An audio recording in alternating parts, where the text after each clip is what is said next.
I know a lot of people hate greens and reg stat. A lot of people hate putts total stat. I hate that one, the total amount of putts you take. What are your lads intake, Joe? What do you reckon on what is one of the most important stats you like to share with your players? I guess it depends on the level of the player as well, and what they're wanting to achieve. It's hard to probably say as a general, as an amateur, what is the best stats, because obviously different levels. If you're looking at club golfer or you're looking at an elite amateur, you'd probably focus on different stats, I would say, and based on what their strengths are, what their weaknesses are, which areas they're trying to improve on. So it's quite a big one, really. That's what I'd say. Performance based. If you were to, a regular amateur who shoots mid-80s, and you want them to get better. Obviously, they're not going to be holing every putt. They're not going to be hitting every green and every fairway with those sort of numbers. No. Where would you like to zone in and have a look at first? Inside 30, 50, counting how many it takes per hole, average. No, I get that. I try and get my guys, like my mid-club golfers, just to get into a bit of a habit of recording. Okay, once they're inside that 50-yard circle, how many shots in total is he taking from there? I know Dave Carney said that to me before, Donald, about try and get down in less than 3 from inside 100 yards and keep your stats. Is that correct? 3 or less? Yeah, it's about from like 60 to 120. It should be your average score would be about 2.8 would be good, 2.7 would be excellent, 2.9 would be okay. I think 3 or more wouldn't be good. But again, I think like Joe's probably right. Like the biggest thing in terms of keeping, what the most important stats and stuff, it's whatever stat you'll keep consistently. It's like, it's not so much the stat itself, it's like the habit of actually keeping some data. And that's what most club golfers struggle with, is like on their good days, they're happy to record how they did, and on the bad days, then they don't want to look about it. So it's more for me anyway, it would be more the like building the habit of actually keeping some numbers, and then in terms of which ones I would pick, I don't know, like obviously look forward to hearing what Jamie will say, but I would keep it super, super simple. I think I said this the last day as well. It's like I would just start with greens and reg and see if they can keep greens and reg consistently for 5 or 6 rounds, and then I would and then add layers in as they get into the habit of doing it. Kind of like another one as well that is it's funny, it's kind of overlooked, but I think you could actually go really, really basic and just look at your average bogeys and average birdies per round, and then that'll tell you loads. Like I'm pretty sure there's plenty of lads that I work with that are like at a high standard, that if I asked them how many birdies on average do you make per round, they would not have a notion. And that's going back to like, that's like literally the most basic thing you can think of, But yeah, Jamie, what do you think? I think it's, like Joe said, it depends on, I think level and relevance is probably the key words. I think as far as level, if you're starting at the higher handicap, if you started at, let's say, what does it take to break 90? I always find an interesting one, and I kind of link it to strategy. So I kind of always think, okay, well, how often can you hit it in play, number one, and over 180? Because I don't think to break 90, you really need to hit it much further than that. I think number two, how often, instead of a green and reg, how often can you hit it inside 50 in your second shot, let's say on a par 4, your first shot on a par 3? I think it instantly takes pressure off them. So instead of them trying to keep up with me and trying to hit a green and reg, it's just, okay, well, can I advance this to within 50? Then it's, can you hit it on the green from 50? And then can you 2-putt? And I think, I like to do a little game. I call it Lights Out. I don't know if you remember the old game that was out years and years ago. But basically, it's just, they have these 4 columns on their card, and it's a tick or an X. So tick if they do it, X if they don't. And they basically try and get everything inside, everything as a tick. And then I use the cards. I get them to send me pictures of cards or posted on their kind of Coach Now accounts. And I'll basically look at which one they have the most X's on. And then that's kind of the theme that I bring the lesson along with. So, for example, if there's loads of X's on drive, and the first question is, okay, well, is it not over 180 or is it out of play? And generally speaking, it's always out of play. It's not so much the distance that's a problem. And then that'd be the theme that I kind of go down. And I kind of think if those 4 areas are covered to break 90, you should break 90 quite easily, really. You don't even need to hit a green in regulation if you're decent around the greens. And then as you kind of progress down, you make it more specific, you know, into the real elite category, I suppose, you know, going towards strokes gained. And as you get into the really high end of things, I think how often you stiff it is a very, very good stat. It's one I've seen Donald does it a lot with Game Forge, and you know, I've done some with Dave Allred, and I always like what he said about Molinari. He said he basically looks at how often he can hit it over, I think, 285 in play, how often from a wedge distance in he can stiff it, and then how many he can convert from stiffing it. And I think when you break that down and you give that as a task to somebody, like we put our juniors at 100 yards for 9 holes, we said, okay, we'll give you the perfect drive on 9 holes. How many do you think you can hit inside 10 feet? And how many do you think you can hold? And they'll all give you like 3 or 4 inside 10 feet. And I tell you what, they hit none. Absolutely none. You don't realize how close 10 feet is to make a birdie from 100 yards. And I think that becomes more and more relevant because, you know, at the highest level, they don't hit it out of play that often. They're not struggling for distance. So it really does come down to how often can you punish somebody from inside 100 yards. I think one of the... Sorry, Josh. You go ahead. Well, one of the biggest things, kind of, I think Jamie's hit the nail on the head there, that I got from the work I've done with Game Forge and stuff is all the traditional stats, like say strokes gained, and some of them, it's quite tough to action it. And one of the most important things is if you can help a player is, and I've found this really helpful with a few players, is actually making like performance by design as opposed to by chance, which means that like they play it to a task-based strategy, which would be kind of like what Jamie says. They go out knowing, okay, well, my goal today is to hit X amount of shots inside, X amount of shots over 185 in play, or X amount of shots inside a certain range. And if you look at a couple of the, and that's the thing I like about the work with the guys and some of the data they pulled together from Gameforge. So you can actually send the guys out with some specific metrics. So, for example, PGA Tour players hit approximately 7 shots inside 20 feet per round. They'll hit between 2.5 and 3 inside 8 feet, and then they'll hit around between 12 and 14 inside 40 feet. And kind of go, and like, so 40 feet is an effective green, and what that means is if you're outside of 40 feet on the green, you may as well have missed the green because your percentage of getting it up and down is similar to what it would be from missing the green. So we played some games with the guys at training camps where, like Jamie says, they would have 3 columns, and the columns would be if they get it inside 8 feet, or as the guys at Gameforge call it, blackjack, they get a tick. If they get it inside 20 feet, they get a tick. If they get it inside 40 feet, they get a tick, and then they count up those columns at the end of the round. The really interesting thing that happened was, or another one they might have is depending on, like if the course has really big greens, it might be, right, well, my goal is to only have 1 3-putt per round. And what happened was, when they had real clear tasks, they were able to put their score and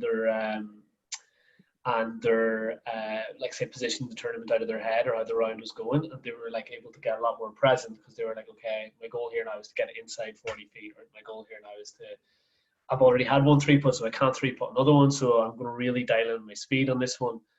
And it's had, like, we've had massive positive feedback from that, whereas like players are going out, as opposed to, I think sometimes your club golfer goes out almost, and a lot of good players go out with almost too broad a focus, if that makes sense. I just want to play well, without actually backing that up and having an idea of what playing well actually looks like in terms of task by task. You need stats to do that, though. You need to know what your stats were. For example, me, if you look at my stats hitting a driver, I didn't know fairways, so I know that a result for me in the next round would be going out and saying, "Oh, hitting 5 fairways this time is going great," or whatever it may be, and that's your result. Your score doesn't really, you don't really worry about your score. You're reflecting on your drives, and your good. My good drives will then take care of my score down the line, and that's the key for players to improve, is to know where they can improve and then try and bring it to the course. To kind of know, like Jamie said, like, well, if I want to break 90, what does breaking 90 look like in terms of you know what I mean? What does it actually look like to break 90? How many times do I keep it in play? How many times do I get inside 50 yards? To break 80, what does it look like? You know, to win an LPGA event, you need to be 18 under the cut mark. So whatever the cut mark is, you need to be 18 under that to have a chance of winning. Some players might go past that, but like, at least if you know if you know what you need to do, you can kind of build a strategy around doing that. So I think knowing, having an idea of what it looks like to shoot the score that you want to shoot could nearly be more important than actually tracking your stats, is actually having a round by round strategy of what it looks like, Yeah, I probably agree with that. Yeah, that's great. And there's a question that I wanted to ask Joe and Jamie when I was when I was supposed to go over. One thing I wanted to pick up is, what drills do you work on for sort of elite players inside 50 yards? How do you make them better from sort of scoring range? Me and Donald came up with it, showed us the stat with Simon your day was inside 50 yards scores plummet for Tiger Woods, for example, for the best players. What would you work on with your guys over there, with your better players, with your international players, as to improve that? I think, again, it's case by case. I think you kind of judge as a coach where they're at with their confidence, with their skill, with their technical, and kind of base everything on that. So I think the first thing I would do is definitely I'd have a look at them hitting different wedge shots, different lies, kind of different distances, different conditions, grainy, non-grain, everything you can come up with, and just get a rough idea and a bit of a good feel for it myself. And I always try and trick them. I always try and give them shots that they might kind of almost take for granted, and then all of a sudden they've knocked it to 40 feet for a basic wedge, and you're like, well, it's not really good enough. And I think that's always the starting point, and then based on that, it just depends. I suppose it depends is probably it's a bit of a cop-out word, but it really does. So if I feel in that assessment there's a technical issue, first thing I'll do is just start with some sort of technical assessment, a bit of block practice, get them comfortable with whatever the change is. If I feel like it's, they kind of have all the shots, they're applying them wrong, I might do something like give them different options, let them figure out, oh, well, that actually works for that. I'd never have thought of that. And then if I feel like, look, they've hit all these shots really, really well, what's happening in tournament that their stats are saying one thing or that they're saying one thing, and then all of a sudden I'm looking at them and thinking it's tour playerish. In practice, what's changed, which is where I'd add a kind of pressure scenario. I suppose we had a good one that I really enjoyed recently. We had 4 of our juniors all plus handicap golfers, Scratcher plus, and we were talking about the week before they'd played a tournament. One of the kids had gone really, really low, who wasn't part of this group, but had shot like 14 under for 2 rounds. And I looked at the scorecards of the 4 boys we had, and I said, well, what was the difference? And they gave me loads of different answers. I did this and I did that. And I go, well, I'm looking at your par 5s, added all their par 5s up. They had whatever 22 or 24 par 5s for the week. And I said, lads, between you've made 2 birdies. I go, that's a simple, mistake that all of you have made. You can give me any number of reasons, but you're not making enough birdies on par 5s. I said, how many were reachable? And they basically said 2 each day. So I said, okay, half are reachable, half aren't. And really the ones that are reachable of those, you're definitely going to miss at least 50% of them. So really you've got a lot of wedges in. So we set this real simple wedge test up. We had a tricky pin, not an easy one, not a hard one, but a tricky pin. And we basically set them up 4 cones that range from 20 yards and worked the way back to 100. And we had kind of a circle around it, a range to hit it inside, which was about 6 feet or 7 feet offhand. And basically said, okay, if you get 3 goes at each cone, every time you get 1 ball in the smaller circle, which was 6 feet, you move on to the next cone. Every time you get it in the bigger circle, you stay where you are, you get another go. And every time you miss it, you go back 1. 2 or 3, probably about half an hour into it, they are giving out like crazy. They're saying this is way too hard. It's too tough a pin, blah, blah, just moaning. Coach made it too tough. And I said, all right, well, I tell you what, hold on a second. And we're quite lucky. We have a couple of good players that knock around the school. And we had Soren Hansen, who just happened to be practicing that week. And I said, look, if you're bored, do you mind coming and joining us? So the kids didn't really know who he was. So I just said to them, right, this guy's going to join in with you guys. And he's played this really first shot, soft floating shot into the front pin, 2 feet, move on. And he all of a sudden starts knocking it back. And the difference in the kids, once they've seen it could be done, was amazing. One of the kids ended up beating him on the last one, but it was more that mindset. And again, it just depends on the level. And I said to the guys, I go, look, if you want to be better, this is what you got to beat. And I said, he's not even a current top level player. I go, used to be, but you think of what's above that when you start going into the best in the world. I said, it's a different level and you have to see that. So think the answer is just it depends on the players. That's one I really enjoyed. I love the competitive practice. I love seeing them against each other. I think it's something, you know, Joe's done a really good job of with Josh and Jamie and all the other kids that he teaches, and it's something that you see just kind of naturally happens around the school a lot. It's a very competitive environment around that short game area now, isn't it? It's not often they're just block practicing, wasting time. It's even been on their own now, their own accord. They've got quite competitive, haven't they? The elite juniors and elite youth. Just habit. To see, yeah. Just do you try to eliminate more of the block practice? Yeah. Generally speaking, again, it depends. Yeah. If there's something we want to tackle technically that we're just really not happy with and not getting it, then we're gonna have to do a little bit more of that. So, do you reckon you get more out of the performance based? Personally,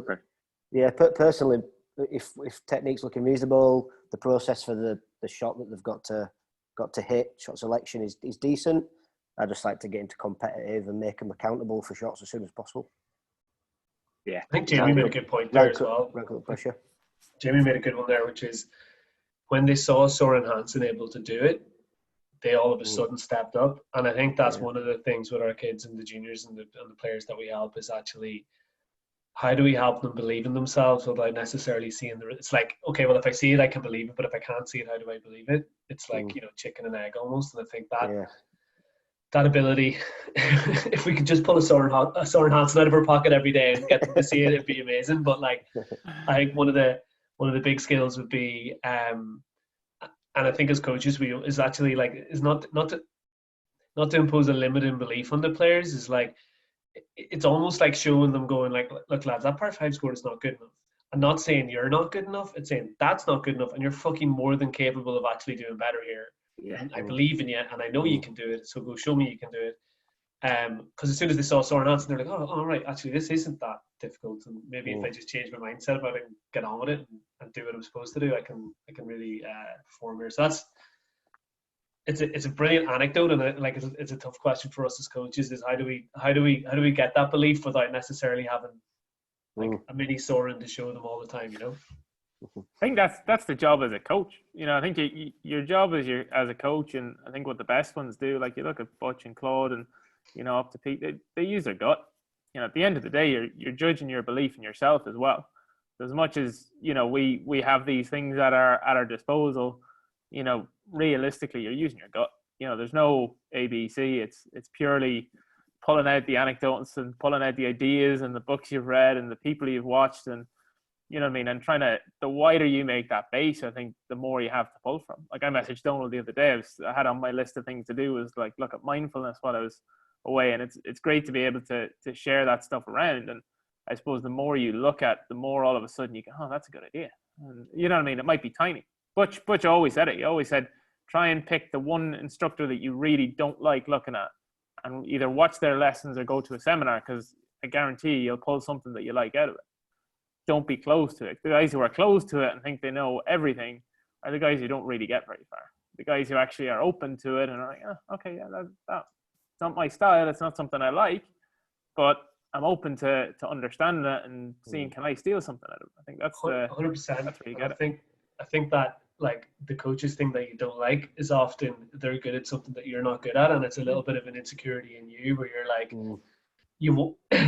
you want not to like what they do because they do something better than you do. So you know what I mean? You're almost like projecting your insecurity onto them, where like you and Butch are 100% right. If you can like just abandon all your assumptions and put all your preconceptions to the side and just, okay, we'll take in what you can learn from it, to something you can pull from everyone.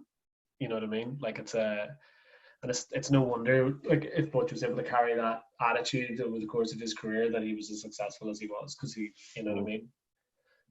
He's not bringing any ego into his, or as less ego into his coaching than some of the guys might be, you know.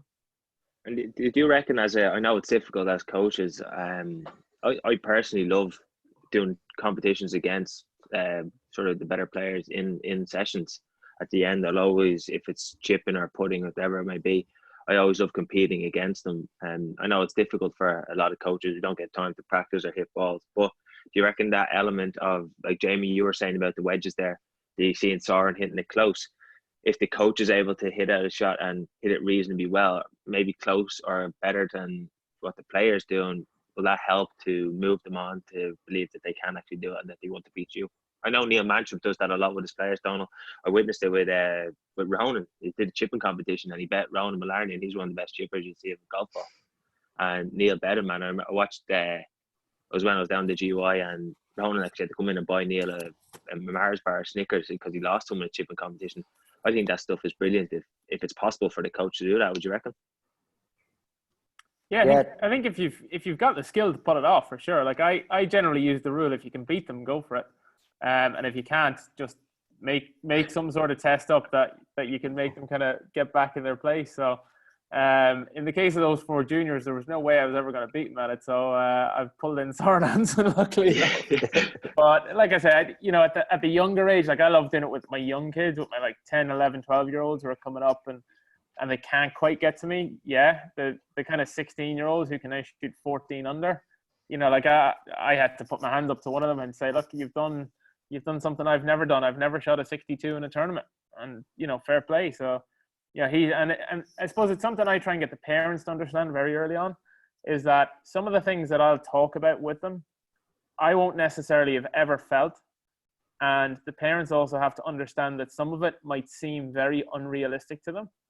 But at the same time, you have to let them be a little bit unrealistic, because I can never understand what Tiger Woods feels like going down the stretch. I can never understand what Brooks feels like. As much as I can speak to them about it and get ideas and ways to put it across, like it comes up with parents constantly about, they should play safe, or they should do this and do that. And I'm like, look, you have to think of this 15 years on down the line. You have to think of him as a tour player in 15 years, because that's his goal. So you have to think of it like that. And some of the things that we say, high performance sometimes is not logical. I always remember the Bob Rotella story from when he went on tour first, and he had a bunch of tour players in, and he was talking about a free thrower in basketball, and he said he made 85% of his free throws. So if he'd come in at halftime and he's made 100%, he would say to his team, this is great. This is the day I move up to a 90% or 100% shooter. And he said if he'd come in at halftime and he had made 75% of the baskets, he'd come in and goes, guys, it's all right. I've made 75%. That means I'm going to make everything in the second half. And one of the tour players put his hand up and he goes, Bob, that's just not logical. And he said, well, the minute you think high performance is logical, he goes, you've probably already lost. Yeah. Tiger's the epitome of that. I think the guys who separate themselves and do kick on to become top level players, they don't have logic in their head. Now there is logic based on what they can do, but at the same time, I think they have to have this almost stupid belief about what they can do, because when you watch I always think of that putt at Torrey Pines when Tiger held it to beat Rocco, or to get into the playoff, and it's like a pinball machine. But Rocco said he gave it to Tiger in his head. He thought it was 6 feet, and you look at it, it's like 20 feet. You think, what kind of belief had everybody else got in Tiger at that stage to just think that ball was in? And what did Tiger have to keep going on a broken leg? So I think sometimes there is that little bit of kind of, it's not logical all the time. Exactly.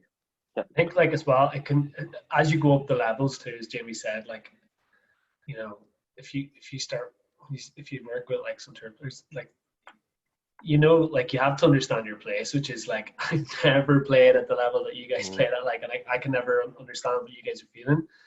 But you have to find your ways to add value elsewhere, and then as well as that too is you have to enjoy their talent, and you have to enjoy the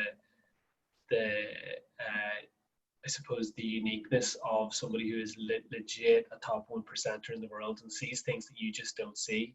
I remember at World Championships this year, last year, on the third round, Olivia hit it down the left-hand side of Carton House, and there's the big tree, the big tree down the fairway.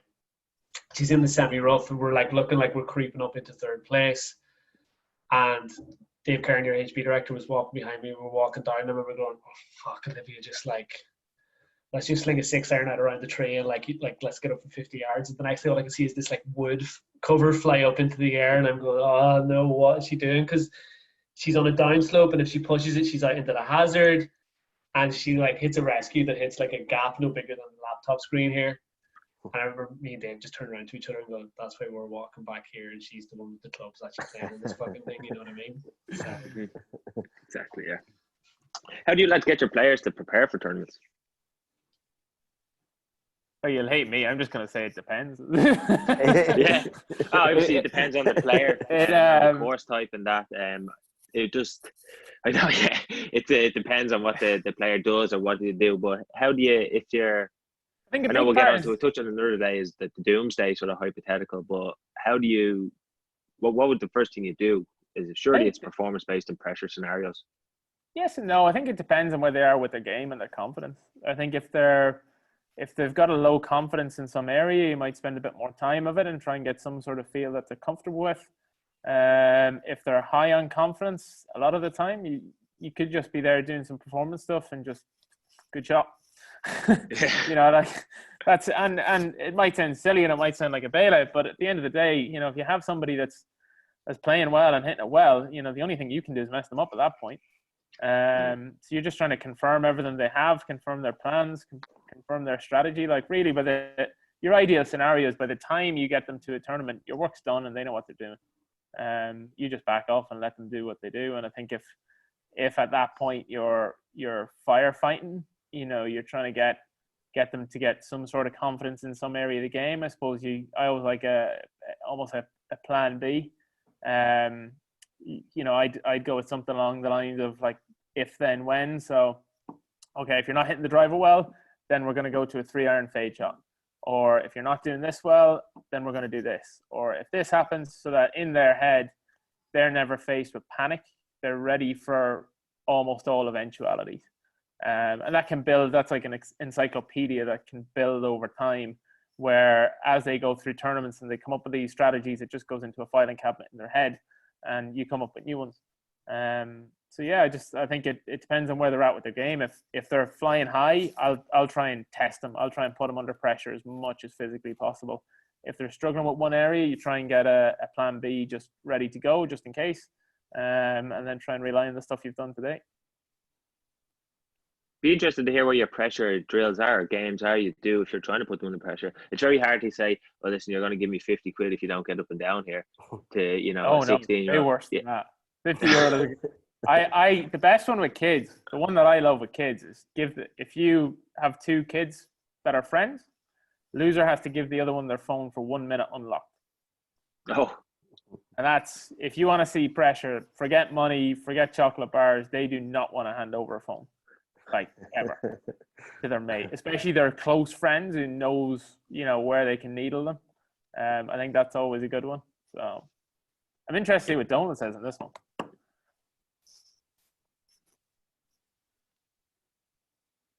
Donald.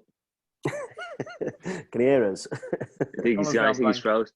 Internet's gone. One I do with I had good response with was he's back there. Sorry, I froze there. You did. It looked like you weren't froze though. I wasn't frozen here, and all you guys are frozen. So I'm guessing it was the flip on you guys' end. Yeah. Well, basically, yeah. What do you do for pressure based drills or games with your players? Similar to Jamie, like money isn't really. Well, money can be a good one, but the forfeit based stuff can really kind of get them going. I remember.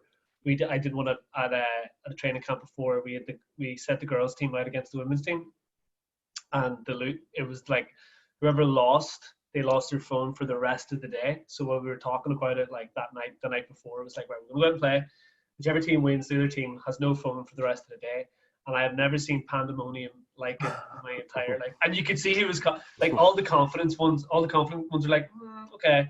All the ones lacking the confidence, like no. Like one girl literally goes, what if my granny dies?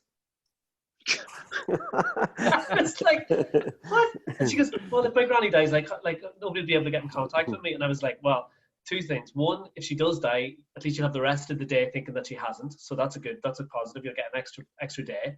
And I was like, worst case scenario, tell your dad, anything happens to your granny, he can contact me and I'll come get you straight away. And then she's like, wow. But yeah, the phone is a brilliant one. One that I love to do now is if we're at a facility that has a big range is they have to leave their phone in their bag and they have to do 2 laps of the range walking. They have to walk around the range 2 times. And that again is torture for them because they're like, oh, fuck me, walk around the range twice and I've got like, no phone to look at for the whole time. They just have to stop. They have to like spend the whole time thinking about what they've done, Naughty corner. Yeah. And then I love circuits as well. Like circuits are really good where, say for example, you have to keep looping around like 4 or 5 different stations. And the last station I always like, if you complete the circuit, then you have to go over to the putting green. You have to hold an 8-footer to finish it. Yeah. So you have to do something positive to finish it. Completion tasks. Yeah, like you see, I remember we did one before, and I've seen a player who I've watched them in like maybe 10, 20 tournaments, and I've never seen them grind on a putt as hard. They were brushing grass off it. They were like, so that's anything that elicits that kind of response is good. But I think one of the things I got from Underperform is like all that performance stuff is good, but you have to have like a process focus to it, which might be like a value you want to elicit. Okay, so we're going to do this performance game. Obviously, the main goal is complete it, but what values do you want to display as you're doing this task? And they would be like, okay, well, I want to stay positive, or I want good body language, or I want to work my breathing, or whatever. So even if they don't necessarily complete it or do well in it, they can still feel like they're getting something out of it. Yeah. Because it can go the other way too. Sometimes you do it and like shit just hits the fan and they're never going to do it, and just like fucking clubs going everywhere, and then you're like, and as Jamie said, sometimes that can be the worst thing to do in prep for a tournament, because now all of a sudden you've taken a player who may have been like really high in confidence, and you have them like questioning everything. So again, like I 100% agree with Jamie. Everything is so contextual, and it does depend on. There's no hard fast rule. Yeah, you've got to be able to read this player where they are at that certain time, don't you? Do you reckon that's a big part of instruction? Sorry, Josh. Carry on. Yeah, carry on. Do you reckon that's a big part of instruction, is sort of overcoached?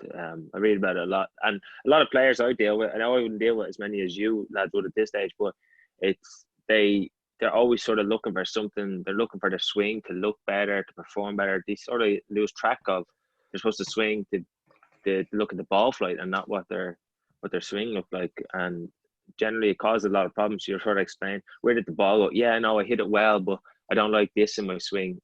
Do you guys encounter that much? Or obviously the younger kids don't want to work on their swings at all. They're happy just to hit shots, which I think is great. And a little bit of technical work along the way. But with sort of older players you get to, they feel like they have to have the perfect swing a lot of the time.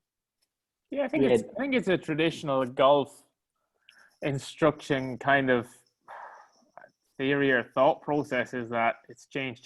Like I don't think people realize how slow motor patterns change. Like if you get somebody that has a very distinct sway in their swing, and let's just say it's really causing a lot of the problems, I think people expect to come for a lesson and that it's fixed. I don't generally change from a theme. Okay, I might give them 15 different ways of doing the same thing, but if that person comes in for a sway fix, it's probably going to be a 6 months to a year fix. It's not, it's not going to be okay, sway's done, let's go for grip, or let's go for backswing. And I think that's what people get surprised at when they do come for a lesson, is if it is a technical change, it takes time. Like, and I tell them, look, a change could take a year. Like, don't expect it. And I try and use players as examples. Like, if you look at how hard they work and how many balls they hit, and also how long they spend actually working on one thing rather than working on 10. I generally think there's a big difference between, I suppose, characteristics of somebody's swing and then what's actually wrong with it. And I think it's a really good coach can identify the flaw, but not necessarily have a model in their head. It's not an ABC. You take somebody like Matt Wolf, who Gankas obviously worked with, traditionally a baseball player, very into out. And rather than change the whole swing, he just basically got him to turn a certain way through the ball to square the club path. The other side of that, you go somebody like DJ or Brooks, and you see that, unusual left wrist position. Again, what's the key? it's not change the left wrist. It's just make sure at no point you fall underneath the ball or get the club stuck under the plane. Otherwise, it's going left. And they generally kind of do that all the time, and that's pretty much it. So I think you identify the problem, and a good coach will identify one problem, and it might fix 6 other things down the road, but it's one problem that you're working on. And I think the guys who struggle coaching wise just can't wait to give as much information as possible.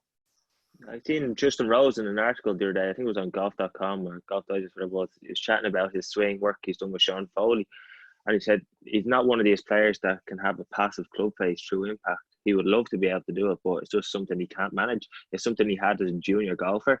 His toe, he opened the club face, coming back, got the toe up, and then the toe up coming through impact, which caused a lot of face rotation. He said it's one of his swing characteristics that he's sort of proud to have. That obviously he'd love to have a strong club head and passive club face and be a little bit more consistent, but he says it's one of his swing characteristics, and he's happy to have it because it reminds him of his junior days.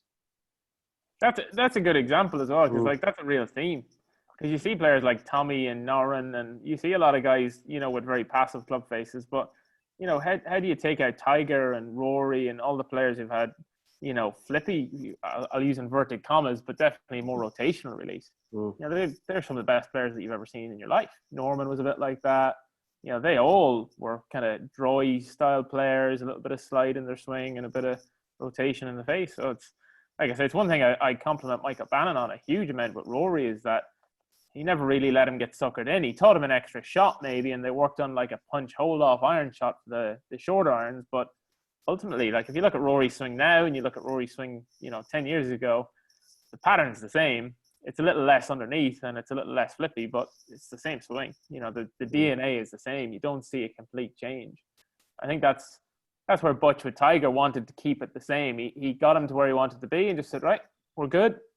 And Tiger didn't want that. But then again, is that what makes Tiger Tiger, is that he's always looking for more? We don't know. I think it's one of the interesting arguments is that, you always hear it, he should have stuck with Butch. But if he stuck with Butch, would he have gotten stagnant? Would his mind have gotten stagnant? Would he have felt like he was pushing in the same direction all the time? And you don't know. So I think it's known characteristic versus problems.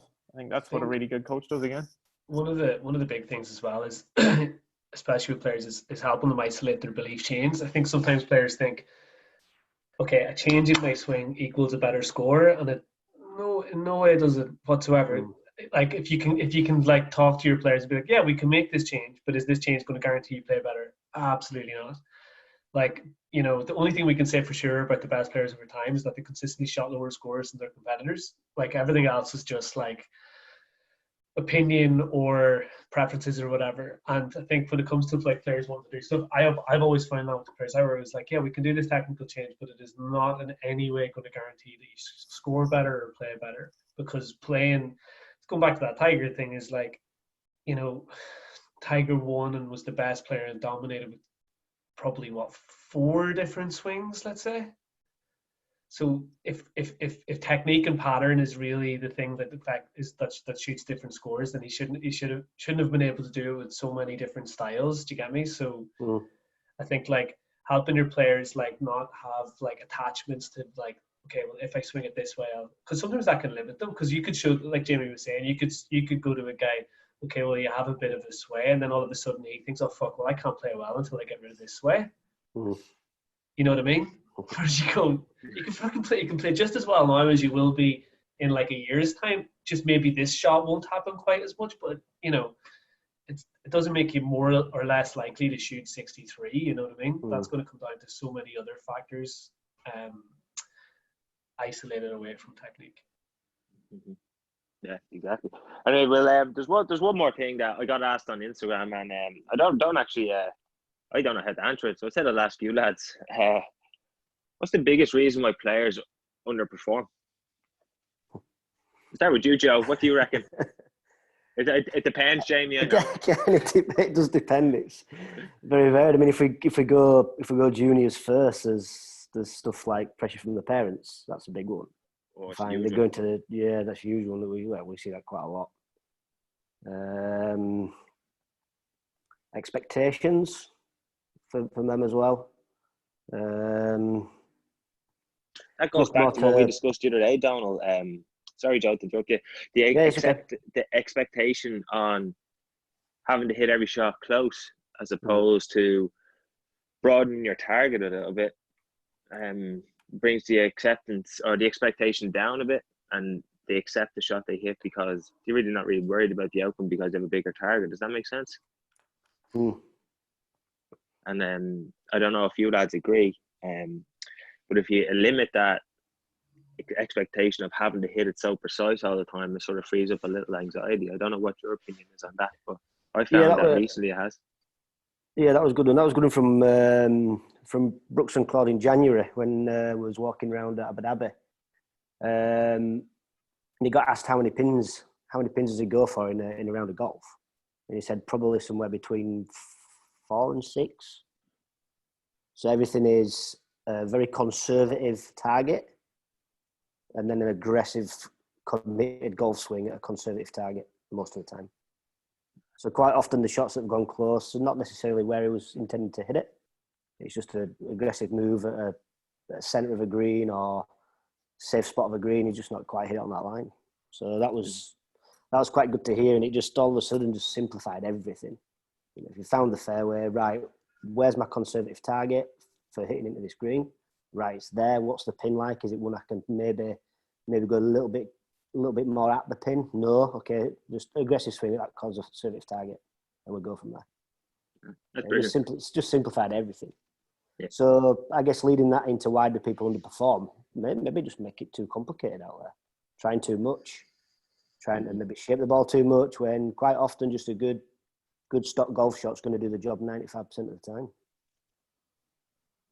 I think my answer is probably a little less. It depends for this one, if I'm honest. I think the top performers tend to kind of show a couple of traits. I would say definitely belief in themselves, in their ability, in their structures, in their planning, in their team. And I think if any player has a lack of belief somewhere along the line, it's very difficult to perform at a high level. Almost impossible. I think belief would be number one. I would say adaptation. You know, the really good players can adapt. You know, I think, you know, Donald's example of Tiger being one perfect one. I think, you know, the really good players can shoot a score no matter what. And they just adapt. If their driving's off, they'll make it up with the irons. If their irons are off, they'll make it up with the putt. They just find a way. And I think adaptation's the other one. And then I suppose managing, one Claude always speaks about is managing the chaos. You know, when everybody else around you is losing your head.